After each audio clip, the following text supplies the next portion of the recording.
V ljubljanskem živalskem vrtu žalujejo, zapustila jih je namreč kraljica živali. Levinja Čaja je bila ena njihovih najbolj prepoznavnih živali, dočakala je kar lepo starost. Usodno pa je bilo rakavo obolenje. V živalskem vrtu bodo morali zdaj poiskati zamenjavo za Levinjo, poroča Janez Usenik. Čaja je bila prava kraljica, a kraljica v letih. Letos bi jih dopolnila 17. Za ujetništvo je to lepa starost, za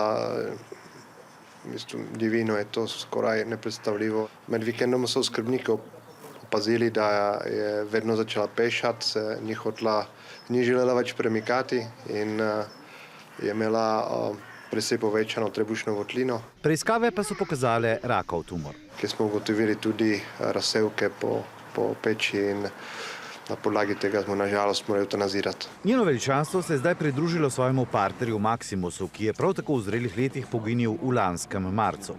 Spominjali pa se jo bodo kot živali, ki je znala tako obiskovalcem kot zaposlenim popestriti dneve. Izredno prijazna levinja, bi lahko rekel. Torej, že ko so prišli z Maxijem, so bili tak prijeten, zigran par.